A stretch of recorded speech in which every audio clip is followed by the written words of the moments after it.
Bom dia para todos.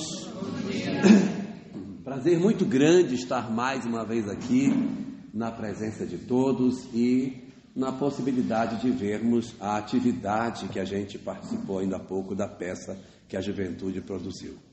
Muito bom, fiquei muito feliz. E assim que eu cheguei aqui no salão, antes da gente começar o trabalho, eu recebi uma primeira pergunta logo. Qual era o humor de Jesus? E assim, nos evangelhos, a gente não tem nenhuma referência muito direta com relação a isso. Não há. Então, do ponto de vista do que está escrito nos evangelhos, nós não temos uma referência nesse sentido. Nós temos algumas referências, poucas, do Cristo chorando.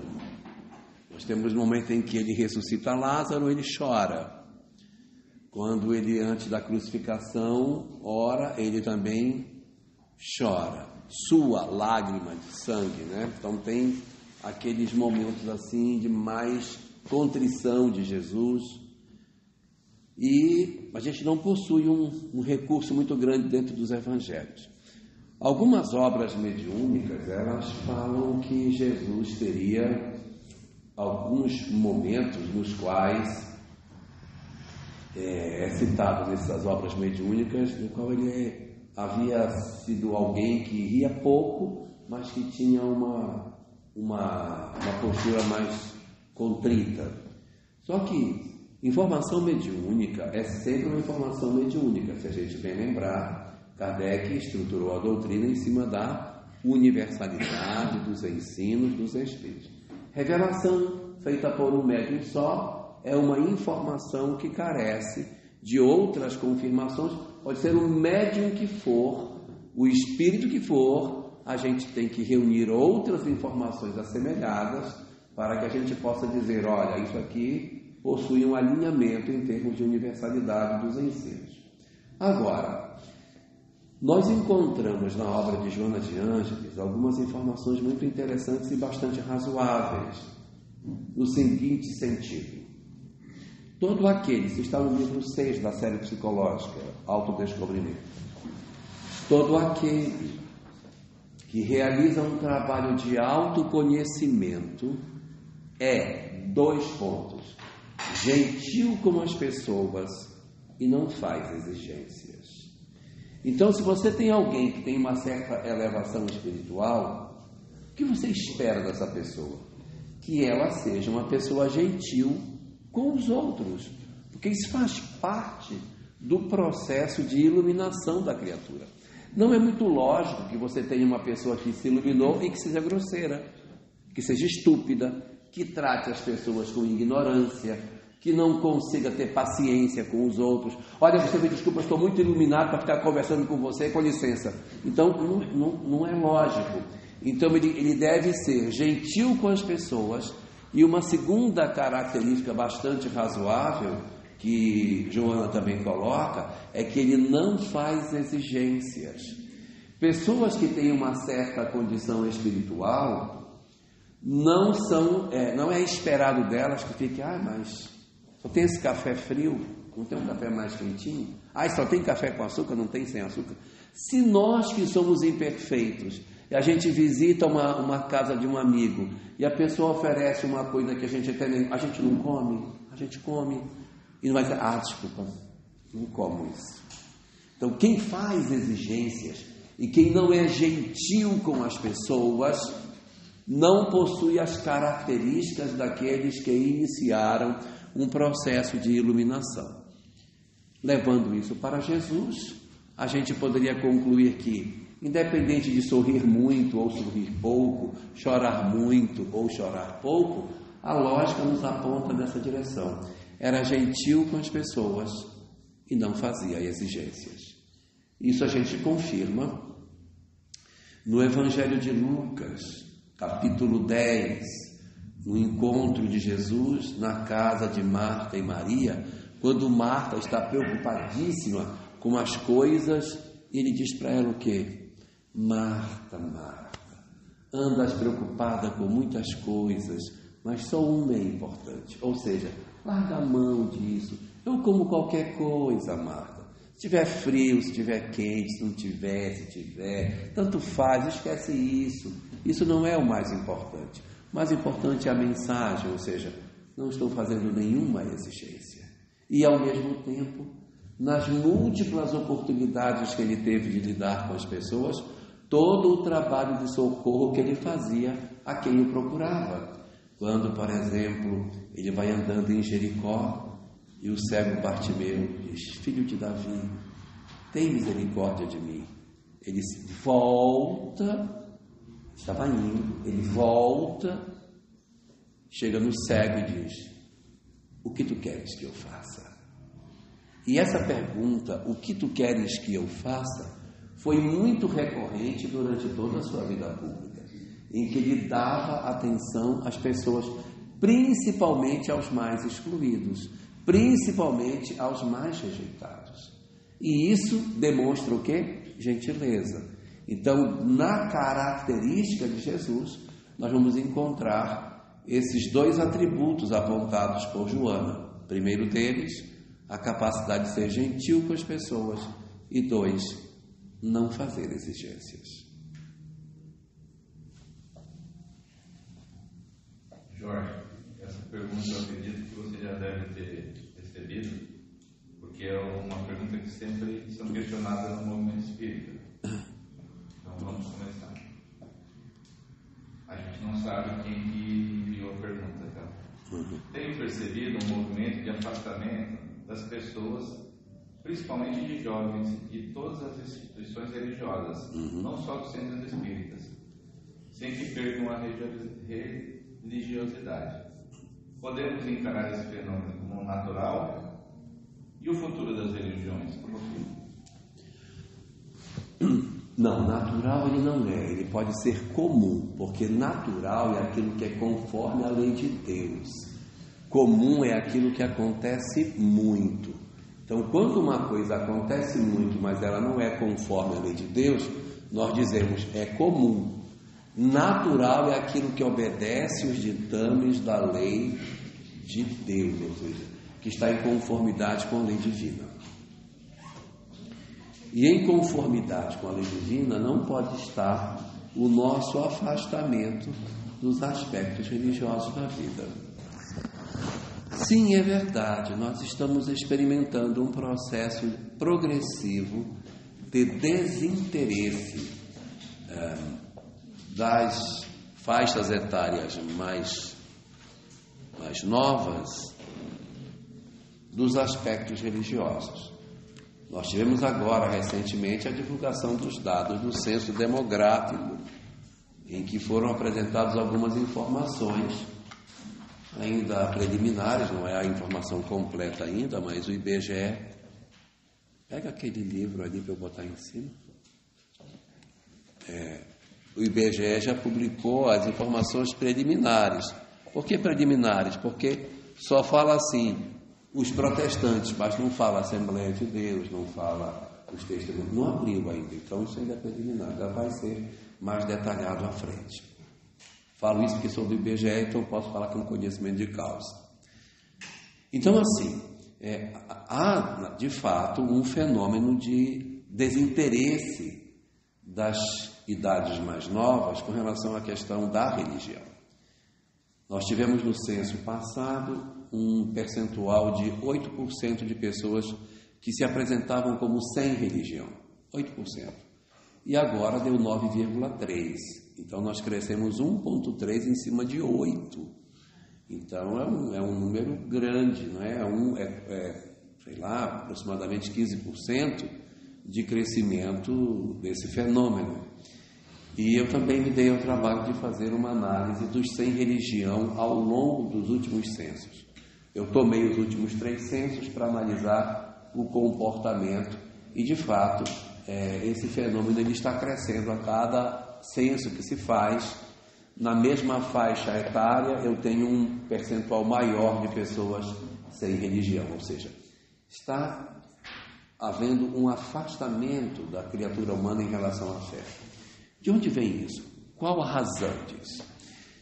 Este é um fenômeno que é resultante de um processo muito longo que aconteceu durante aproximadamente 1500 anos da nossa história do Ocidente. Nos últimos 1500 anos de história do cristianismo na Europa, antes da Revolução Francesa, houve muita intolerância religiosa. Desde a decretação de que o cristianismo se tornava a religião oficial do Império Romano, nós começamos a perceber uma radicalização do cristianismo. Isso lá atrás, não é coisa da Idade Média, da Baixa Idade Média. Na Alta Idade Média isso já acontecia. No ano 415, olha só, muito tempo atrás, os cristãos assassinaram uma matemática muito famosa chamada Hipátia. Eles a torturaram e mataram porque ela não era cristã e defendia ideias que colidiam com o pensamento cristão. Então, esse radicalismo, ele acompanha de muito tempo a história religiosa do Ocidente. Então, durante muitos séculos, houve muita repressão à ciência, houve muita repressão à filosofia, muitos filósofos foram mortos, torturados, muitos cientistas foram para a fogueira, muitos médiuns também foram martirizados. Nós tivemos muitos e muitos séculos de violência em nome da fé. Nós promovemos as cruzadas, promovemos a Inquisição. Quantas torturas foram feitas. Quando a gente lê o livro Dramas da Obsessão, que pega o capítulo que trata sobre Leonel e os judeus, que mostra todo o processo de perseguição da Idade Média, nós vamos ficando atemorizados com o tanto de violência que existia em nome da fé. Então, quando chegou no período da Revolução Francesa, ocorre uma fratura nesse processo. E a Revolução Francesa vai marcar exatamente não só uma negação daquilo que a gente poderia chamar de absolutismo francês, que era o regime político dos monarcas franceses, mas marca também o fim da religião na França. É que se pouco comenta sobre isso, mas durante a Revolução Francesa, todos os bens da igreja foram confiscados. As igrejas foram todas tomadas em nome do Estado. O cristianismo foi banido da França e uma nova religião se impôs durante o período do governo de Robespierre, chamado período do terror.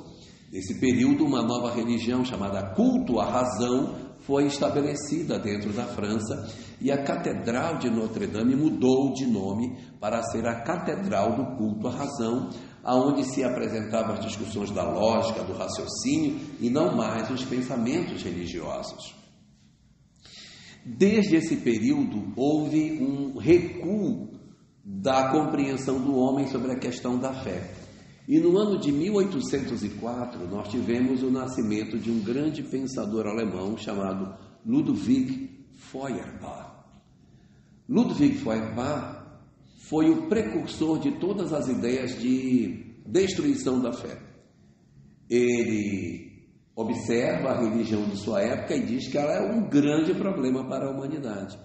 E ele passa a vida dele defendendo a ideia de que a religião deveria ser esmagada, destruída, porque dela provinha o radicalismo, o que era atraso, tudo que era negativo advinha da religião. E aí ele então propõe uma sociedade sem Deus. Depois dele vários pensadores vão aparecer seguindo a linha de Feuerbach, defendendo a ideia de que a sociedade sem Deus seria uma sociedade muito mais feliz.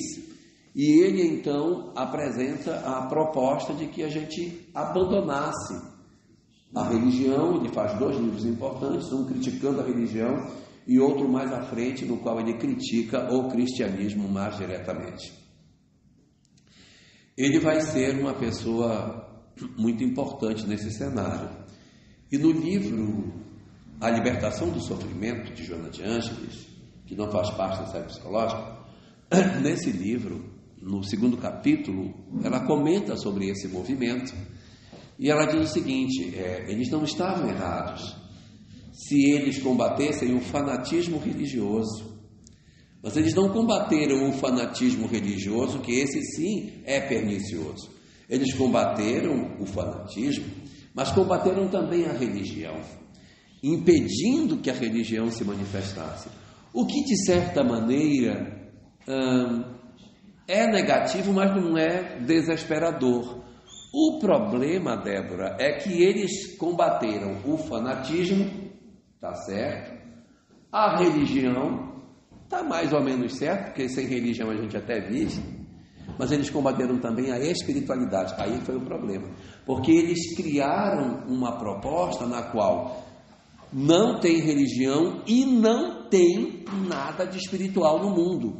Era uma época de surgimento do positivismo, que era uma corrente filosófica francesa de Auguste Comte, que propunha que só era conseguido entender como ver real aquilo que eu pudesse apreciar com os 5 sentidos. Eu posso pegar, posso cheirar, posso ouvir, posso ver, posso sentir o gosto. Se não tem, não posso atestar nada.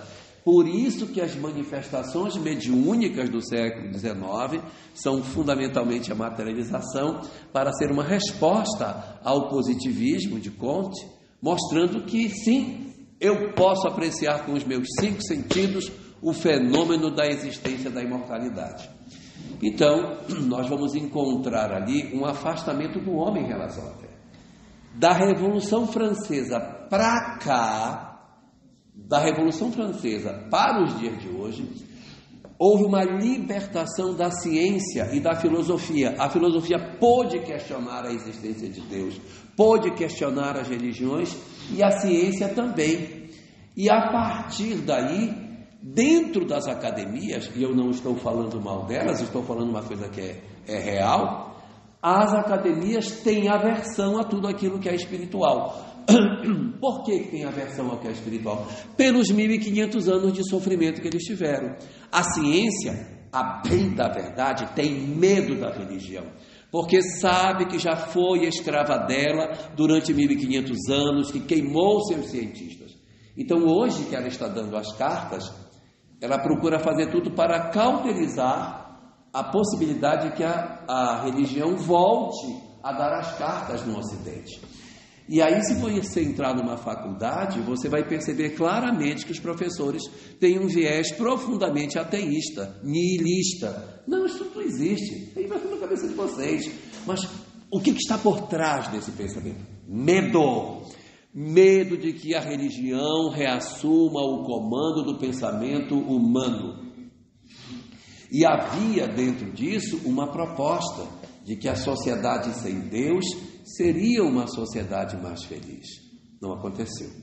Nós estamos há mais de 230 anos de distância da Revolução Francesa, num processo progressivo de afastamento do homem em relação à fé, e o que nós temos visto que é a progressiva situação de adoecimento da criatura humana.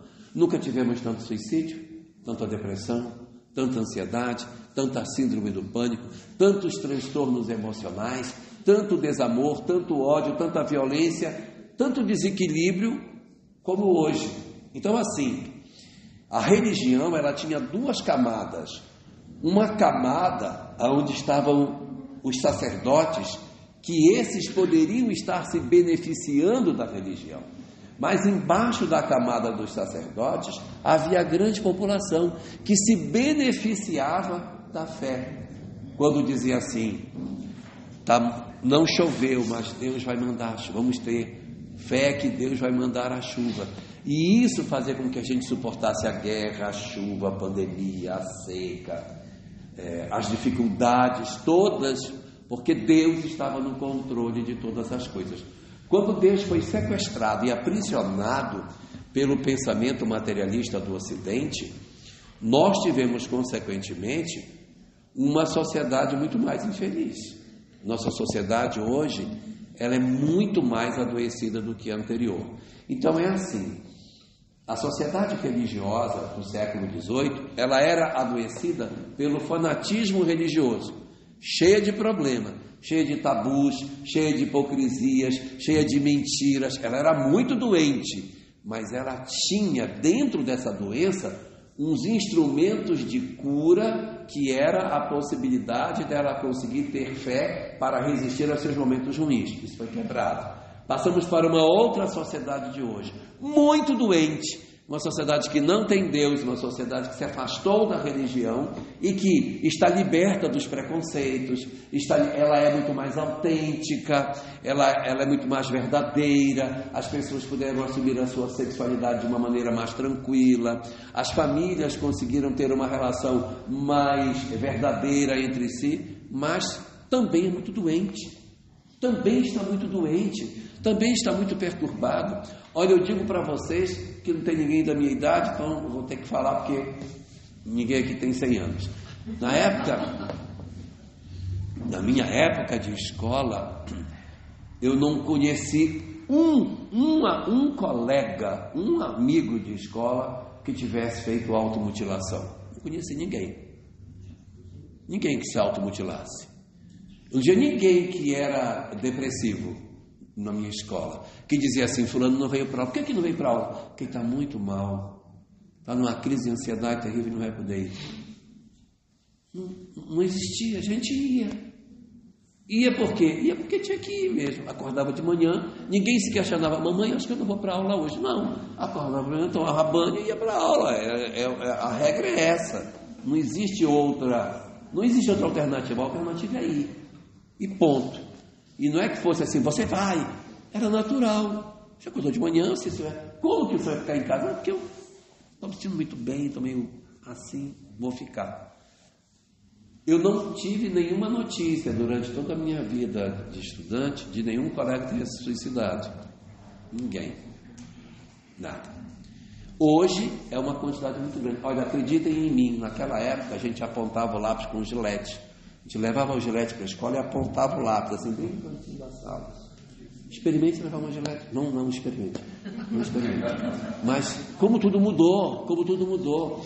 Então, nós estamos dentro de um experimento sociológico. Qual é o experimento que nós estamos? Nós estamos sendo experimentados. O que acontece vivendo sem a religião? Porque nunca na história da humanidade, eu disse nunca, a humanidade viveu sem religião. Nunca. Ela sempre viveu com um modelo religioso nas costas. Onde quer que você tenha vivido na Terra, você sempre teve uma religião. Na Índia, na China, no Japão, na Grécia, em Roma, no Egito. Pode procurar. Não existe nenhuma região do planeta que tenha vivido sem religião, né? Com religiões as mais diferentes possíveis. Na Escandinávia tinha lá, né, os deuses da Escandinávia, Odin, que era o pai de todos, e aquele outro deus horroroso que tem lá na Escandinávia, Thor, feio para burro, né? Mas em todos os lugares sempre teve deuses, sempre teve. Esta é a primeira vez na história da humanidade que nós estamos querendo experimentar como é viver sem Deus. Então esse processo, ele vem se construindo lentamente no tempo, e a cada década há um descolamento cada vez maior da sociedade em relação a esse processo de conexão com o divino.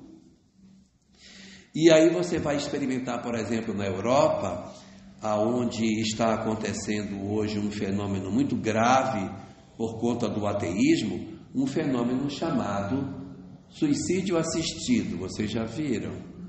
A pessoa não quer mais viver, ela vai no hospital e agenda a morte dela. Convida os amigos, eles fazem um encontro ali, a pessoa se despede, aperta no botão, desce uma substância e ela se suicida dentro do hospital por desejo dela. Agora, este ano, no Canadá, eles estão discutindo a abertura do suicídio assistido para depressivos também, independente de idade. Você tem depressão, não quer mais viver, você vai no hospital e agenda. Imagina o que vai acontecer, a quantidade de suicídios que vão se dar, tudo em função do quê? De uma compreensão materialista da vida. Alguns de nós aqui podem estar ouvindo o que eu estou dizendo e até questionando o que eu digo, porque nós temos muitas igrejas cheias, no Brasil principalmente, mas as igrejas estão lotadas de pessoas. A grande pergunta é: quem está lá? Está procurando o reino dos céus ou o reino da terra? Quantos que ali estão procurando a religião como um instrumento fortalecedor das suas conquistas terrestres, ou seja, uma religião que está materializada. Eu procuro Deus para que Deus me dê o conforto material que eu quero. De certa maneira, é uma forma disfarçada de materialismo, porque o materialismo é a valorização das coisas materiais em detrimento das coisas espirituais. E se eu vou a um templo religioso para que Deus me dê bens materiais, eu estou, na verdade, num dos braços enviesados do materialismo. O espiritualismo é, na verdade, a valorização das coisas espirituais em detrimento das coisas materiais. Então, nós precisaríamos verificar, dentre aqueles que hoje participam dos ambientes religiosos, quem está atrás da paz de espírito, da harmonia do coração, independente das condições externas, buscando nos ensinamentos de Jesus a essência dos seus objetivos de vida, quando Cristo diz: porque o Filho do Homem não tem sequer uma pedra onde reclinar a cabeça. Então, hoje, indo agora para respondendo a pergunta agora, hoje a gente tem sim uma situação que se percebe um afastamento. Esse afastamento, ele é orquestrado dentro da nossa sociedade. E eu não estou falando mal, não estou criticando. É um fenômeno sociológico que a gente está vivendo. E esse fenômeno sociológico, ele é um fenômeno de pêndulo. Nós tínhamos uma condição na qual nós vivíamos num excesso do lado de cá, e toda vez que você tem um excesso, você procura o outro excesso. Herculano Pires, Leon Denis, no livro Depois da Morte, no capítulo em que ele trabalha especificamente um tema chamado materialismo e positivismo, que é o último capítulo da primeira parte da obra, Depois da Morte, uma obra que eu recomendo para todo mundo, excelente. Nesse capítulo ele começa o capítulo dizendo: quando a sociedade está num polo extremo, quando ela quer mudar, ela vai para o outro extremo, ela não consegue encontrar o ponto de equilíbrio. Então a gente saiu de uma sociedade extremamente religiosa, fanática, para uma sociedade que toca fogo em templos, que quebra imagens, que ridiculariza a fé, que faz questão de ridicularizar os objetos de culto, até que a gente faça com que esse pêndulo vá para o centro. E eu já estou vendo algumas movimentações nesse sentido, porque o medo da ciência tem que passar, o medo da filosofia tem que passar, para que a ciência ocupe o seu espaço real. Qual é o espaço real da ciência? A revelação da verdade. O que a ciência busca? A verdade. Hoje ela está dizendo: não quero, não, é coisa espiritual, não quero saber. Ela tem fugido dessa discussão. E agora, mais recentemente, um lento retorno do pêndulo está acontecendo com as experiências de quase morte. Nós estamos tendo vários cientistas materialistas europeus estudando as experiências de quase morte.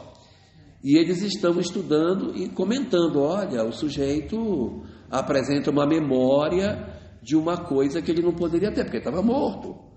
Na hora que ele cita quem entrou no quarto, a atividade cerebral dele era 0.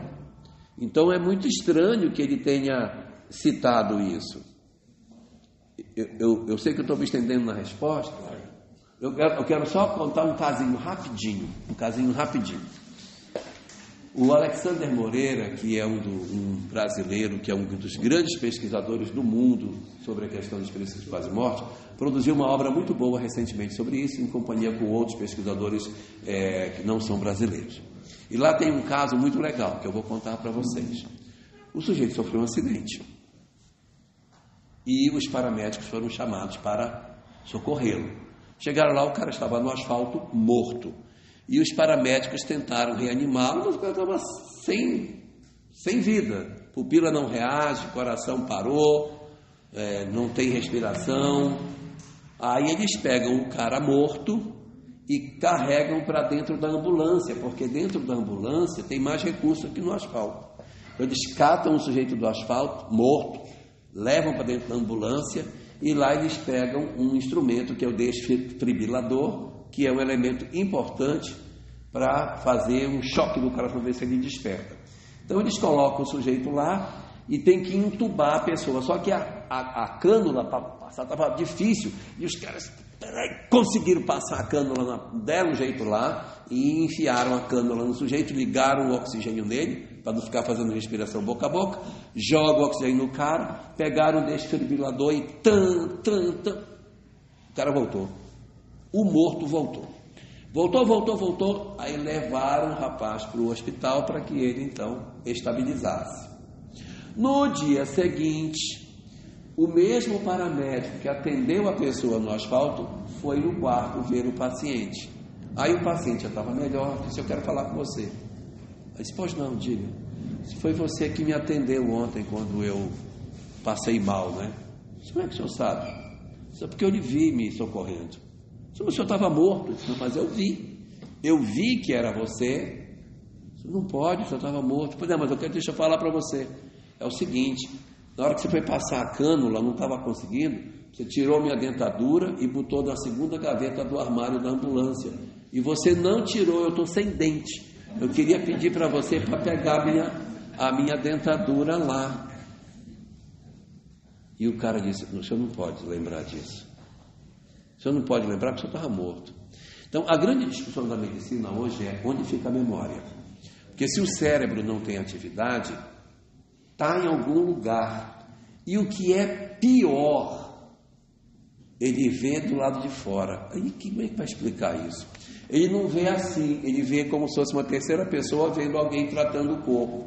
Como que vai explicar isso? Então, essa é a discussão hoje no campo da ciência. Vamos ver para onde a ciência vai levar essa discussão, mas este é o ponto da hora. E já demonstra o quê? Um discreto retorno do pêndulo para o ponto de equilíbrio. A gente vai ter que enfrentar por um tempo ainda essa sociedade com essa característica. O importante é nós, que estamos cobertos pelo conhecimento espírita, termos a condição de entender a excelência desse material que está nas nossas mãos, para que a onda de materialismo que varre o mundo não nos alcance e enregere os nossos corações. Que a gente consiga, evidentemente, sobreviver a essa tempestade que certamente em breve deverá passar. Sérgio, está dentro dessa pergunta, senão eu desvio o foco. É só uma pergunta. Quando você fala afastamento de religião... Afastamento de religião. Você fala também afastamento da espiritualidade ou são coisas distintas? Não, são coisas distintas, mas... Você diz assim, existe um afastamento da religião. Eu te pergunto, existe um afastamento também da espiritualidade? Sim. Existe também. Existe um afastamento das religiões e existe também um afastamento da espiritualidade. Agora veja como a sociedade é carente de Deus. Gente, é muito engraçado assim. A gente olhando de fora, a gente fica pensando, gente, como nós somos carentes. Porque a sociedade tem carência de Deus, tem carência. E ela não consegue viver sem espiritualidade. Ela vive sem religião, mas ela não vive sem espiritualidade. Se ela ficar sem espiritualidade, ela adoece gravemente. Então vejam dois artifícios que a nossa sociedade desenvolveu para se aproximar da espiritualidade sem se aproximar da religião. Estratégia número 1, criamos um negócio chamado autoajuda, já viram? Não existia autoajuda, só tem agora. Qual é a autoajuda? É trazer os ensinamentos religiosos sem a capa de religião. Então, em vez de dizer assim, irmã, perdoe, Jesus disse para perdoar, para amar o inimigo, não diz isso. A pessoa diz, amiga, joga para o universo, né? Joga para o universo. Aí a outra diz assim, olha, não te esquece que Deus está cuidando de você, que Deus protege a todos nós. Não posso falar de Deus. Então eu digo, o universo conspira a nossa. Viu como vocês conhecem a autoajuda? Então, O universo conspira a nosso favor é a substituição moderna da frase Deus está cuidando de nós. Então a autoajuda ensina que você tem que perdoar, que você não pode guardar mágoa, não é? Então assim, são os mesmos ensinamentos, mas sem falar, Deus o livre falar que seja uma questão religiosa. Mas a autoajuda é uma estratégia de aproximar o homem dos conceitos religiosos sem falar de religião. Segunda estratégia, agora é mais recente essa. O pessoal está querendo apresentar as propostas de Jesus para a humanidade como sendo uma proposta razoável. Mas como eu não posso falar de cristianismo, eu tenho que envelopar essas ideias dentro de um outro conceito. Então agora chama-se estoicismo. Então a pessoa diz assim, não, porque você tem que estudar o estoicismo. O que o estoicismo propõe? Que você não pode ficar muito triste com as coisas que acontecem. Você tem que ter uma resistência, tem que ser resiliente, não pode se deixar levar pela tristeza, nem muito pela alegria também. Não pode ficar alegre demais com tudo que acontece, nem se entristecer demais e nem se alegrar demais. Levar a vida com parcimônia, não querer os bens da terra. Por que eu vou querer os bens da terra? Para que essa loucura de ter tudo, se você vive bem com o necessário? Diminua as suas expectativas para ser mais feliz, porque a gente sofre querendo ter coisas que nem vai consumir. Então aprenda a ser estoico. Tenha o mínimo que você precisa para você ter mais paz. Você viverá mais em paz, com menos do que correndo a vida inteira para ter aquilo que você sequer vai usufruir. Eu conheço isso com outro nome. Mas Marco Aurélio, que foi um grande imperador romano, que é o imperador do filme O Gladiador, é ele que está lá, imperador do período aí do ano 180, ele foi um grande escritor do estoicismo. Então os estudos de Marco Aurélio, que não era cristão, mas tinha uma visão crítica de vida, está sendo chamado de volta para, de certa maneira, orientar a humanidade, que está perdida sem religião, sem espiritualidade, sem nada. Então é um discreto retorno do pêndulo, mas a gente precisa sim de espiritualidade. Mas eu quero dizer uma última coisa: existe muita gente voltando para a religião, mas não está voltando para a espiritualidade. Está usando a capa da religião para os seus interesses pessoais, materiais, para prosperar e mostrando proteção de Deus pela riqueza material que consegue. E essa não é bem a proposta do cristianismo. Pode ser uma proposta lá atrás do Antigo Testamento, mas não é uma proposta do pensamento cristão. Só lembrando que o programa Fim é Fogo faz alusão a uma série, um programa passado na década de 70, né, Jorge? O Verdadeiro. O Verdadeiro, com o Chico Xavier, né? Então, fazendo a revisão. Era um pinga-fogo porque as perguntas vinham sem... Era um desafio, né, Jorge? Exato. E agora nós vamos ter um desafio. O Abibisco quer fazer uma pergunta para você. Olha, o Abibisco, tá? Vamos lá. Você disse sobre... Eu disse sobre... a sociedade antiga que tinha o fanatismo e que hoje vive sem Deus. Isso. Eu queria trazer ali no meio termo.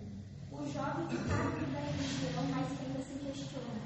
Porque na nossa sociedade, hoje a gente aprendeu muito a questionar, né? Uhum. Tem que ver se o jovem, o ser humano, tudo dentro da religião, ele ser questionador, ficar questionando se isso é ruim e se tem algum ponto onde a gente pode ir até lá sem perder justamente essa questão da espiritualidade. Você pergunta sobre o fato do jovem ser questionador, a validade disso. Dentro da religião. Dentro da religião. Porque Então, a gente mais questiona, né? sim, Allan Kardec, quando trata da questão da fé, ele divide a fé em dois modelos, né? Uma fé que permite o questionamento e uma fé que não permite esse questionamento. Durante boa parte da história da humanidade, a fé não permitiu nenhum tipo de questionamento. E quem questionava era, evidentemente, punido pelo questionamento. Eu vou contar aqui uma coisa que vocês acreditem se vocês quiserem, mas durante muito tempo, a religião do Ocidente, ela se baseou no pensamento de Aristóteles, que foi um grande pensador antes do nascimento de Jesus, terceiro século antes do nascimento do Cristo. Aristóteles disse uma vez, eu não sei de onde que ele tirou isso, não sei, fico me perguntando, mas ele disse que o homem tinha mais dentes do que a mulher. E uma vez que ele disse isso passou a ser verdade, porque ninguém poderia abrir a boca de ninguém para contar, porque essa ideia, era lógico, né? Abre a boca que eu vou contar até os dentes. Não, isso não existia, esse tipo de raciocínio. E durante toda a Idade Média, isso vai ser uma verdade. O homem tem mais dentes do que as mulheres. E aí, resultado, só lá na frente, quando começou o período do empirismo, de estudar as coisas, investigar, que foi permitido isso, é que se descobriu que, na verdade, isso não tem o menor sentido. Mas a gente viveu isso há muito tempo. Por quê? Porque não se podia questionar. Então, há um modelo de fé onde não se deve questionar. Eu outro dia assisti um documentário de uma moça que ela é paleontóloga, trabalha com essas coisas, estudo da história natural e tal. E aí ela mostrando os dinossauros que viveram, em que etapa, quem eram e tal. Ela mostrando os dinossauros. Aí foi um programa todinho muito interessante, ela falando disso. Quando chegou no finalzinho do programa, o repórter perguntou para ela assim: mas você tem uma atividade muito grande na sua igreja, em que você também é uma grande divulgadora da sua religião. Eu disse, sim, sou. E como é que você faz para lidar com o fato de estudar todas essas coisas e ser de uma religião que considera que o mundo foi criado há 6.000 anos? Como é que você conjuga isso na sua cabeça? Resposta dela: muito fácil. Quando eu estou na minha vida profissional, minha vida profissional. Quando eu estou na minha religião, é minha religião. Ela tem duas cabeças. Ela tem duas cabeças. Então, a fé que não questiona, ela vive com esse processo sincrético dentro. Sincrético. Não é sincrético.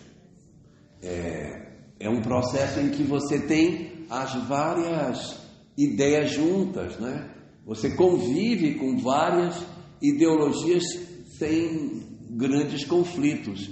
Então você vive essa realidade muito no Brasil, que as pessoas dizem, eu vou na religião A, vou na B. Então você faz toda esse passeio nas fés, porque você não se aprofunda nela. Se você for questionar, automaticamente você vai ver, mas não posso ser aqui que é reencarnação e lá que é ressurreição. Não confere uma coisa com a outra. Então nós temos muito no Brasil esse passeio pelas várias religiões, não é? Questionar é sempre muito bom. A base da doutrina espírita está no outro flanco da fé. A fé que permite o questionamento.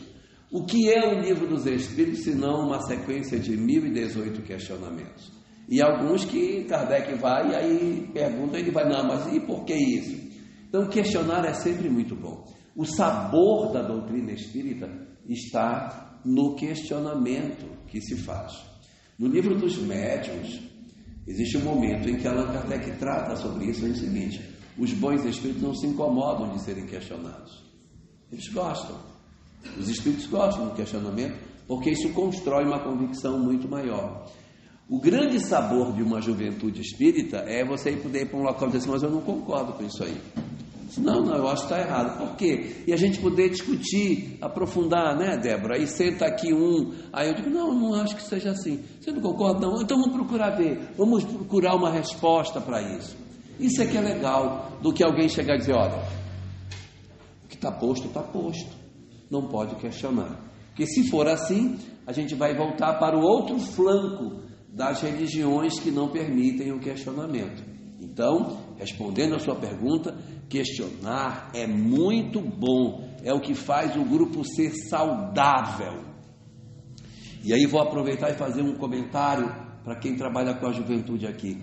Não leve o programa da juventude sem abrir espaço para temas livres, porque às vezes o tema que está sendo estudado não tem muito interesse para os jovens. E aí acaba ficando... Então, de tempos em tempos, a cada fechamento de unidade, a cada 2 meses, dá uma parada e diz assim, o que vocês querem estudar? Eu quero estudar sobre clonagem. Vamos estudar sobre clonagem. Não, a gente quer fazer um estudo sobre, sei lá o que, homossexualidade, sobre sexualidade, quero discutir sobre laços de família, um tema da hora, caiu um avião, eu queria saber sobre esse negócio desse avião que caiu, como é que a doutrina espírita vê?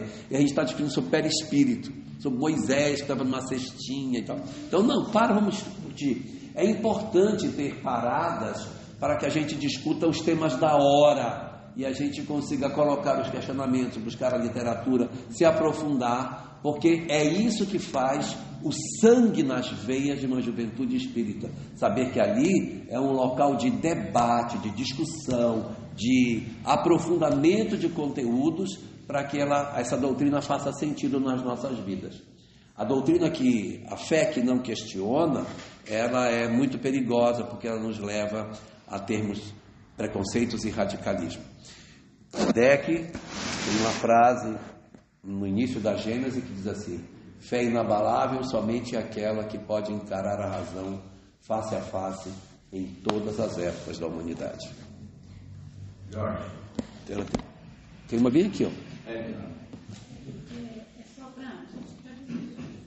Só para fortalecer a ideia que você tem falado, quando o Papa Bento XVI, parece, aquele que renunciou. Isso, renunciou é Bento. Eu vi uma reportagem, acho que foi na TV Record, que ele disse o seguinte, que ele acreditava na lei da evolução da espécie, conforme Darwin comprovou. Mas ele não conseguia fazer uma ponte ou ligar essa situação com a história de Adão e Eva. Isso para confirmar realmente 2 polos, a pessoa não sabe como conecta, né? Exatamente, eu achei isso muito vindo de Papa. Ele não tem essa dificuldade. Isso é muito importante. Jorge. Oi. Você queria fazer algum comentário antes da fala da Edna? Posso fazer, sim. Ela questiona, para quem não ouviu, o fato de que o Papa Bento XVI teria dito que havia para ele uma dificuldade de conjugar o pensamento de Darwin com o pensamento da Gênese mosaica. É porque ele não leu a Gênese de Allan Kardec. Se ele tivesse lido a Gênese de Allan Kardec, tem um capítulo chamado Gênese mosaica, em que Kardec ali mostra que os dias, que em hebraico é Yom, não são dias, são eras. E as etapas são exatamente as etapas do processo da evolução. Não é 1 dia, 2 dias, 3 dias, é uma era, 2 eras, 3 eras. Em que vão surgindo os animais, se vocês perceberem. Primeiro surgem os animais na água, e depois surgem os animais terrestres, e depois surge o homem. Mas é essa que é a evolução. A vida surgiu na água, da água ela saiu da terra, houve a evolução progressiva dos seres, até nós chegarmos à condição cominal que temos hoje. Só um detalhe que eu acho que é significativo para que a gente perceba, o pensamento de Darwin, de 1859, ele foi revisto, tá?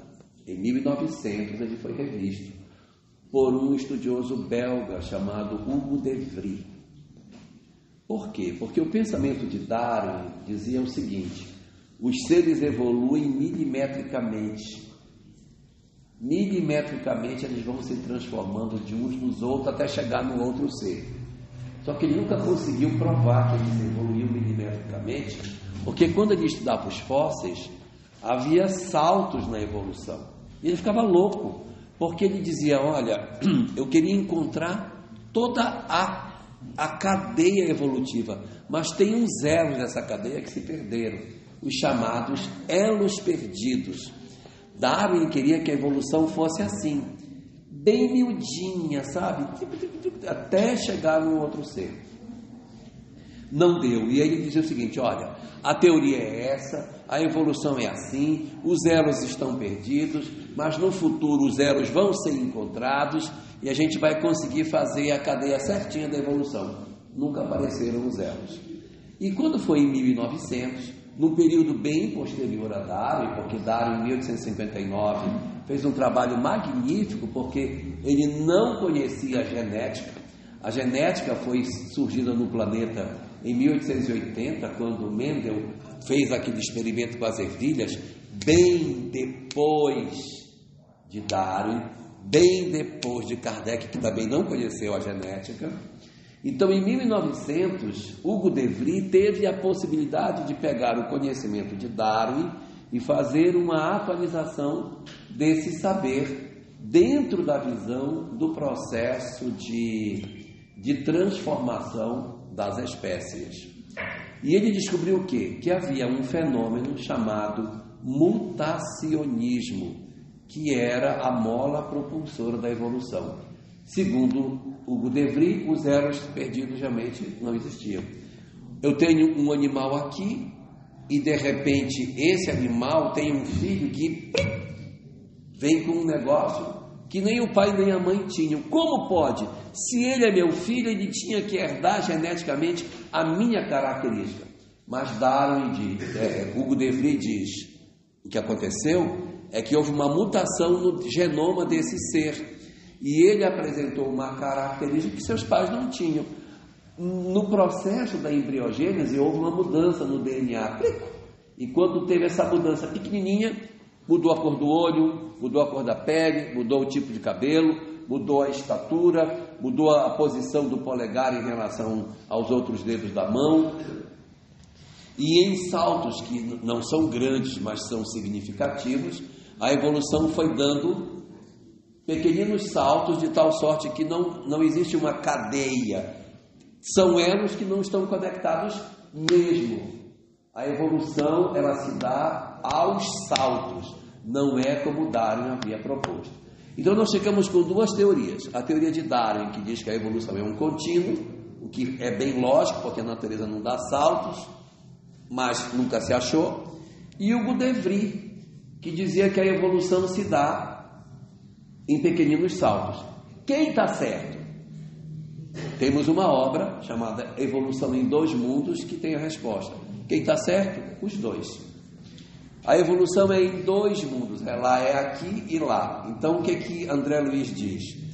O espírito desencarna no mundo material, vai para o mundo espiritual e ali ele é milimetricamente trabalhado geneticamente. Quando ele volta modificado, ele impulsiona a genética e o ser dá um pequeno salto. Quem olha só o plano material vai dizer, Hugo de Vries está certo. Quem olha o plano material e o plano espiritual diz, Darwin está certo, porque os eros perdidos estão todos no mundo espiritual, porque é ali que são feitos os ensaios para que as mudanças genéticas aconteçam, e quando a formiguinha renasça novamente, ela já renasce com uma característica genética que, não é que apareceu, de onde ela veio? A mão invisível de Deus impulsionando o processo da evolução anímica, desenvolvendo características dos seres, promovendo a sua adaptabilidade ao meio e a condição de sobrevivência nas condições novas que o planeta possui. Bom? Vamos para mais uma pergunta. A gente, 15 para 11, faz uma paradinha para o café, tá? Mas é uma pergunta que é um desafio da dualidade, Jorge. Em se tratando de que a gente está vivenciando um período de guerras, e mais em questão a bomba atômica, né? E Chico Xavier já nos alertava, né, que uma preocupação da bomba atômica ela está condicionada à mudança de eixo, né, implicando no universo inteiro. Como é que você vê o amparo da espiritualidade para auxiliar, para que essas bombas elas não venham prosperar?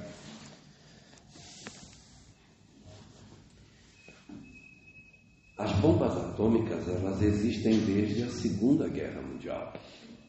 Nós tivemos duas bombas que foram lançadas pelos Estados Unidos, numa época que nem precisava mais, que o Japão já estava praticamente rendido. Uma no dia 6 de agosto, outra no dia 8 de agosto de 45. Bomba de Hiroshima e a bomba de Nagasaki, que serviram mais como experimento do que propriamente como arma de guerra, até porque foi lançado em cima de civis. Eles lançaram em cima da cidade, em cima das pessoas, não foi para exércitos. E essas duas experiências, elas foram extremamente dolorosas para a humanidade. E a partir desse incidente das bombas de Hiroshima e Nagasaki, nós não tivemos mais novas utilizações do armamento atômico em novos conflitos. Mesmo acontecendo o fato de que várias nações, são muitas do planeta, que hoje possuem a possibilidade da bomba atômica. Tem várias que têm, várias. São muitos os países hoje dentro da Terra que possuem muitas, não é só uma, tem muitas bombas. O arsenal que o homem possui hoje de bombas atômicas é suficiente para exterminar a vida no planeta. Não dá nem para imaginar por que eu faço tanta bomba se metade delas já acabou com o planeta, mas eu continuo fazendo mais. Uma demonstração de força, sem que eu precise usá-la. Os países sabem o que significa o uso de uma bomba atômica. Eles utilizam desse recurso apenas para intimidar os seus opositores, mas não para um uso efetivo delas, porque eles também serão atingidos. Hoje, dentro da humanidade, se percebe muito claramente que as guerras, elas são muito mais comerciais do que propriamente de território. O que eu quero é dominar um território, é prosperar a minha economia, é poder vender para os outros. E se houver um incidente dessa ordem, eu terei um comprometimento da economia do meu próprio país. Então, é um recurso que, embora exista, as nações têm compreensão de que não poderão usá-lo. O grande problema ocorre quando determinados governantes, que, movidos por intenções que vão além da questão de governança, mas às vezes até processos fanáticos, podem, se valendo desse tipo de instrumento, realmente iniciar um conflito dessa ordem, porque estão mais interessados numa visão religiosa que está acima das convenções humanas. Aí isso pode realmente ser um problema. No livro Entender Conversando, a pergunta número 5, acho que é a pergunta número 5, diz que, acho que é a 5, depois eu confirmo, acredita que o homem não tenha o livre-arbítrio para destruir a Terra. Que vontade ele pode até ter, mas o governador planetário tem seus próprios planos. Então, Emmanuel, nesse livro, diz: estamos entre aqueles que acreditamos que o homem não tem livre-arbítrio suficiente para decidir sobre a interrupção do trabalho que o governador planetário faz. E dentro dessa leitura, Emmanuel apresenta para nós esta reflexão, mostrando que, mesmo o homem sendo detentor desses instrumentos, não há livre-arbítrio para tal. Então, a diplomacia, que evoluiu muito nos últimos tempos, ela tem condição de nos ajudar para que esses fenômenos não aconteçam. Porém, se mesmo dentro dessa perspectiva isso acontecer e a Terra for destruída, nós somos seres imortais. A gente vai para outro canto e continua o processo de evolução em outro lugar. Mas, evidentemente, o ideal é que isso não aconteça e a espiritualidade se movimenta nesse sentido. Se acontecer, para nós que somos indestrutíveis, haverá uma migração para outro lugar e nós deveremos continuar o nosso processo evolutivo e os responsáveis por isso arcarão com as consequências de seus atos. Mas Emmanuel nos aponta que o homem não teria livre-arbítrio suficiente para esta questão.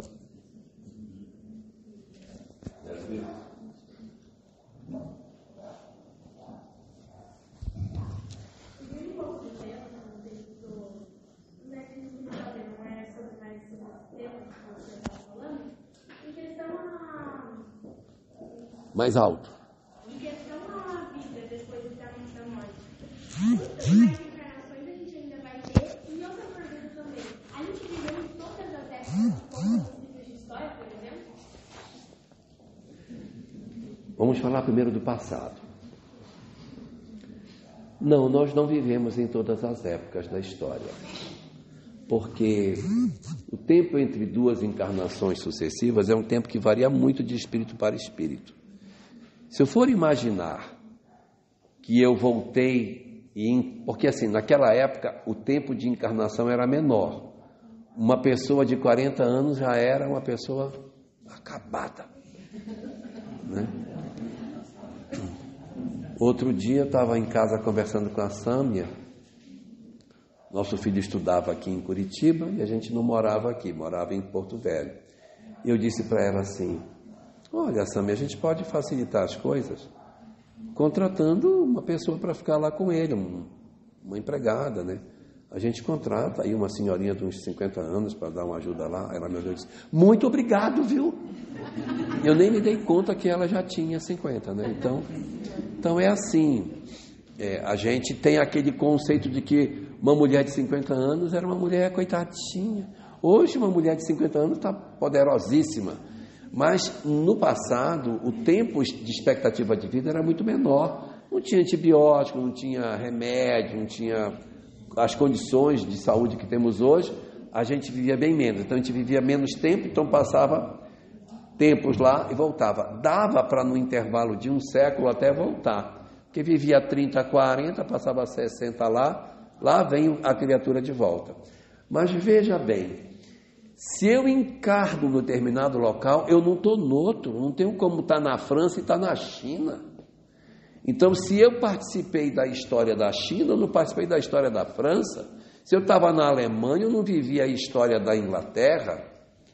Então, nós vivemos em várias etapas do mundo antigo, mas evidentemente nós não participamos de todos os acontecimentos, porque às vezes a gente está em outros lugares que não está sabendo. Como, por exemplo, hoje, nós estamos encarnados no Brasil, está acontecendo um monte de coisa no Oriente Médio, eu nem estou sabendo, não estou vivendo isso, eu estou aqui, mas eu sou contemporâneo disso. Então, nós tivemos várias encarnações, sim, nos períodos anteriores, e o tempo de retorno entre duas encarnações sucessivas, ele depende da evolução do espírito. Se ele for muito atrasado, ele reencarna pouco. Se ele for muito evoluído, ele reencarna pouco. Agora, se ele for assim, no meio, ele reencarna mais. Os espíritos muito atrasados demoram muito para terem duas encarnações sucessivas, porque precisam de tempo para rever, se reconsiderar, se reanalisar. Demora séculos para que a criatura volte numa nova oportunidade. Então a evolução deles fica até mais lenta, porque são mais endurecidos. Os que estão mais evoluídos também não precisam vir tanto. Por que ele vai vir tanto se ele tem pouco para desenvolver? Então ele vem aqui, demora uns 700 anos, vem de novo, para dar um exemplo, passa mais um tempo, vem mais uma vez. Então há um espaço maior entre duas encarnações. Mas nós, pobrezinhos, que estamos numa condição que nem é muito endurecido e nem é muito evoluído, a nossa encarnação é mais típica, porque o planeta foi feito exatamente para nós. Os espíritos que temos dificuldade, mas não somos assim tão endurecidos. Então a gente reencarna com mais frequência. Qual é o tempo entre duas encarnações sucessivas? Nós não temos isso. Pode ser de 1, 2, 3 séculos. No livro Memórias de um Suicida, comenta que uma pessoa que cometeu suicídio, ela pode demorar 100 anos para voltar. Em alguns casos, 200. E nos casos mais críticos, 300. Você comete agora, vai ficar um tempo maior para poder retornar. E aqui um detalhe para as questões de suicídio.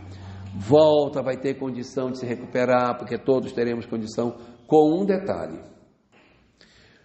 Aquilo que motivou o meu suicídio vai acontecer de novo. Então, por exemplo, eu tive uma doença e eu não ia suportar a doença e me matei. Pois vai demorar para reencarnar, e quando reencarnar, esta prova que você não suportou vai voltar. Não, meu problema não foi esse, é porque eu era rico, tive uma falência, não ia suportar a pobreza e me matei. Muito bem, então vai ficar lá 100, 200, sei lá, 300 anos, não sei quanto tempo, vai retornar, mas a falência está agendada. Em síntese, não adianta fugir porque volta. Então, se eu quiser me suicidar por conta de uma coisa que eu não suporto, além de todas as consequências que o suicídio tem, eu ainda vou ter que experimentar de novo. Então é melhor passar logo de uma vez. Igual remédio amargo, que a gente assim, é melhor tomar aquela coisa amarga mesmo, mas pelo menos a gente já se viu livre dele. Então é mais ou menos desse jeito que as coisas são. Prova que a gente recusa são provas que nos aguardam lá na frente para que a gente consiga provar que a gente conseguiu passar por elas.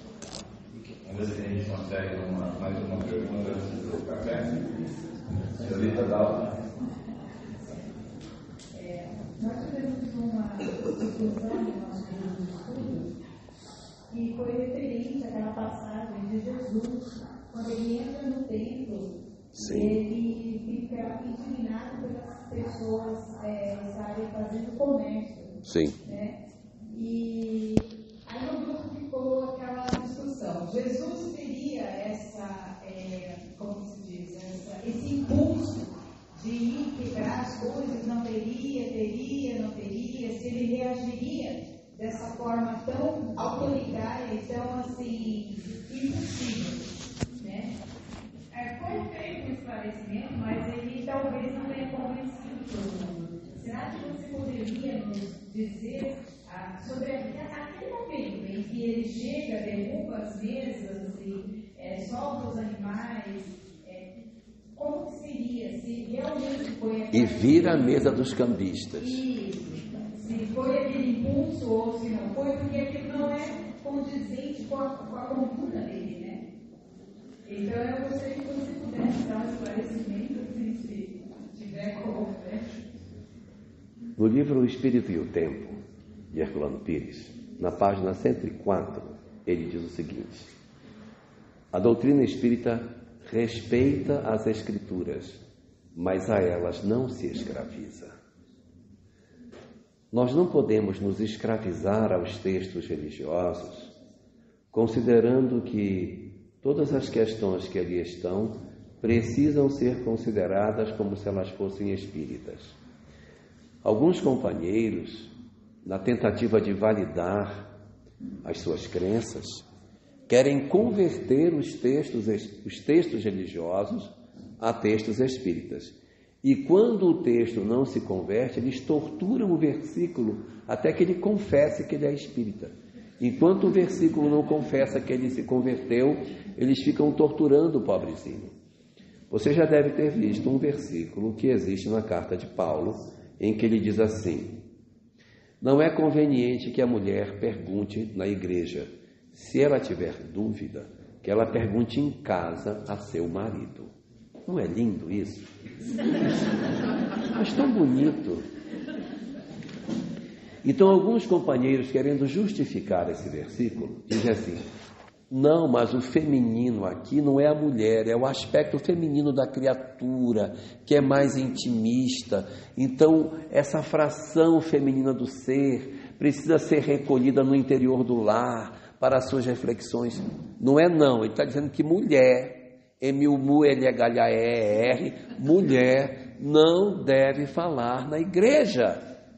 Ele está dizendo isso mesmo. Por quê? Porque a sociedade que eles viveram era uma sociedade marcada por uma visão machista, patriarcal. Paulo vinha de uma ambiência judaica, onde o homem tem uma primazia sobre a mulher, e não dá para a gente ficar dizendo, não é, é sim.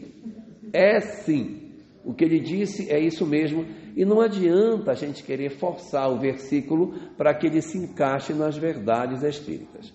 Os textos religiosos existem, e o nosso objetivo no estudo dos textos religiosos é tirar os aspectos morais que o texto possui.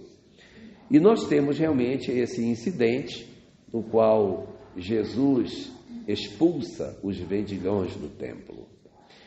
que é bastante controverso, porque a gente fica imaginando Chico Xavier olhando os vendedores do tempo, chutando as mesas dos cambistas, soltando as pombinhas e gritando. Eu não consigo ver o Chico fazendo isso.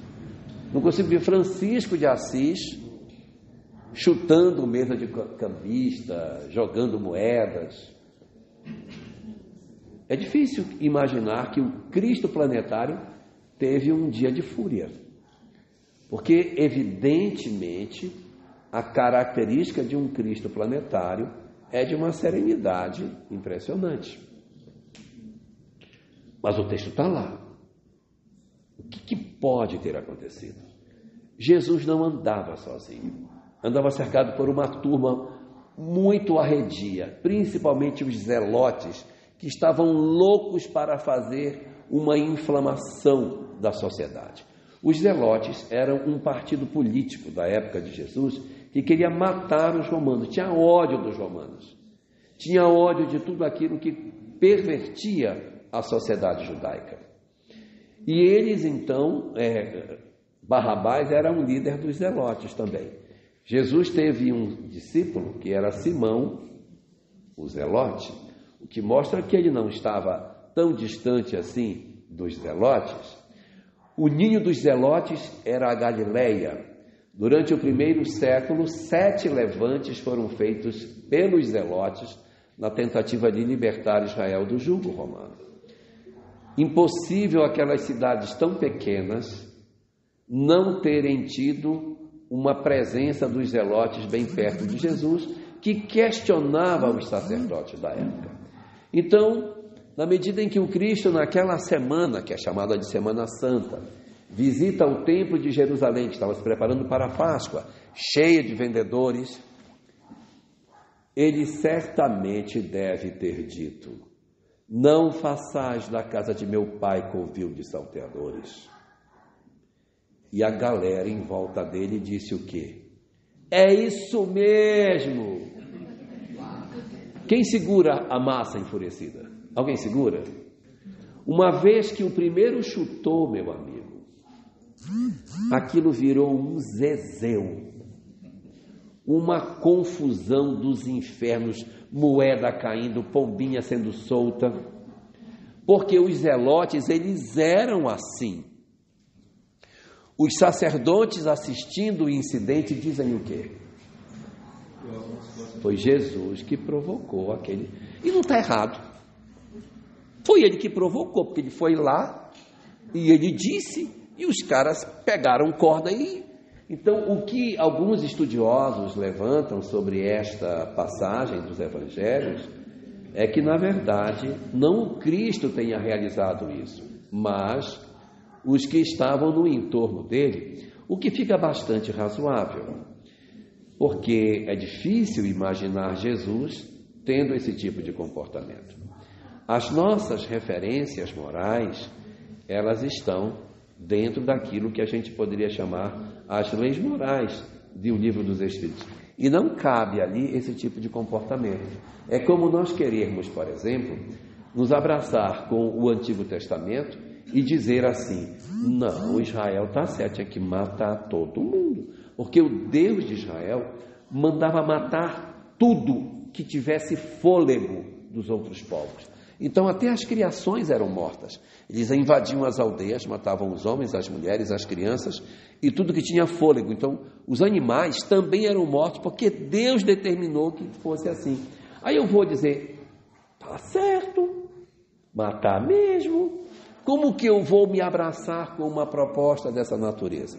Então a gente precisa fazer as leituras com um afastamento sereno, para que o texto religioso não nos escravize, senão a gente vai ficar com uma visão enviesada do que seja Jesus.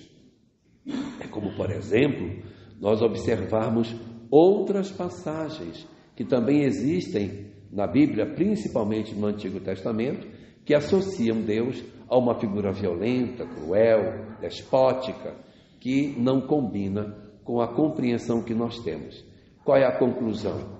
Os textos passam por um filtro, que são os homens. E esse filtro confere ao texto determinadas expressões que não são exatamente aquelas que se gostaria de passar. Se nós percebermos, no Evangelho segundo o Espiritismo, Allan Kardec separa o Evangelho em 5 partes. Fala sobre os atos comuns da vida do Cristo, as palavras que a Igreja tomou como dogma, seus milagres, suas predições e seus ensinamentos morais. E diz: aqui só trataremos do ensinamento moral, porque ele é incontroverso. Então, se é os ensinamentos morais, fiquemos com o Cristo dizendo: não façais da casa de meu Pai covil de salteadores.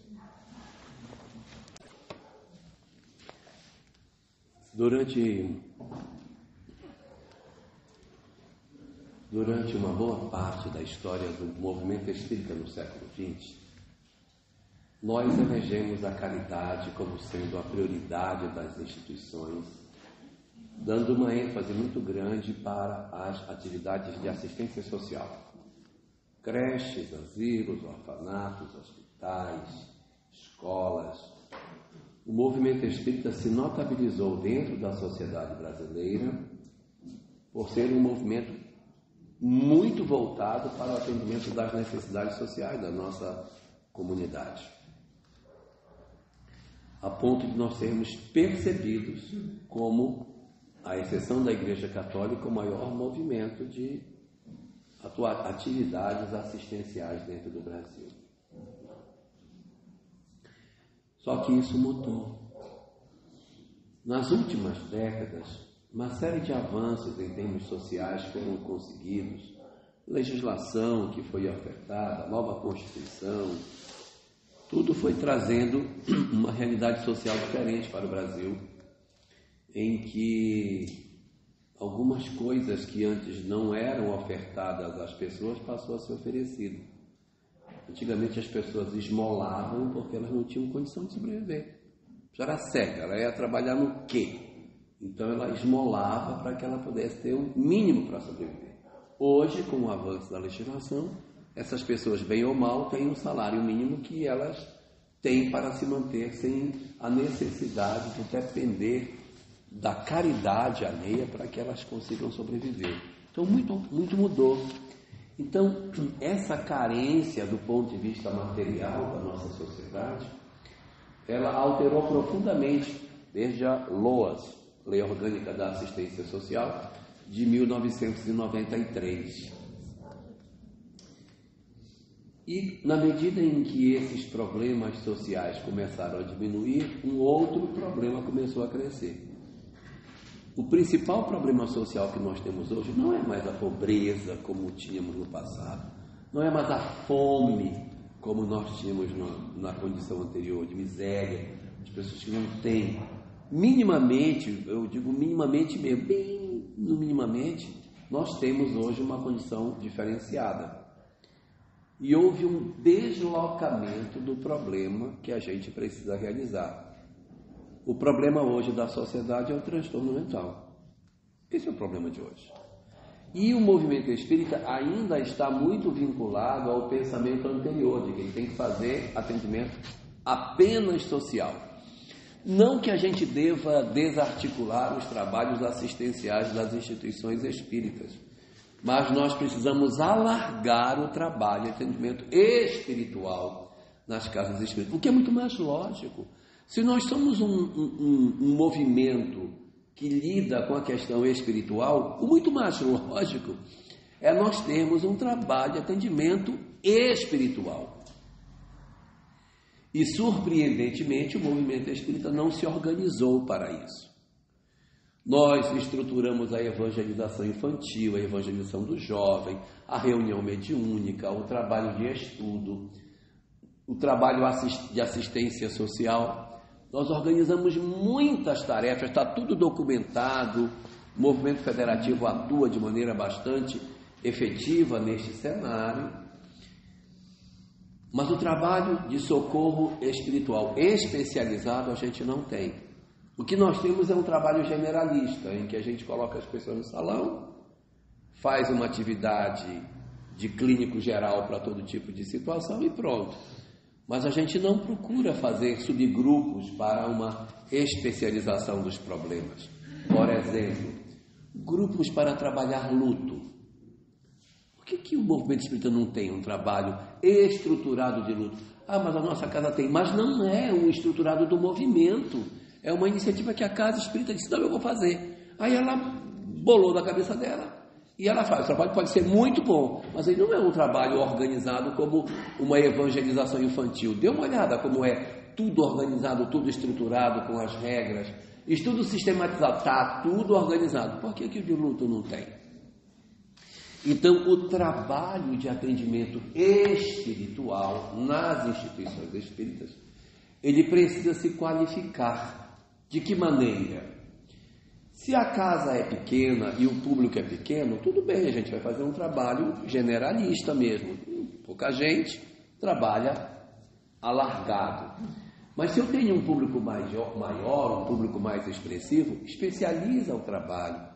Sai desse formato de salão para a roda de conversa e leva as pessoas para que elas falem de suas dores. Faz um círculo para tratar o luto, um círculo para tratar problemas de drogadição, um círculo para tratar conflitos familiares, um círculo para debater problemas de depressão, um círculo para trabalhar ideação suicida, de acordo com as dificuldades que as pessoas apresentem ao chegarem na casa espírita. Nós temos tanta resposta, por que a gente não entrega?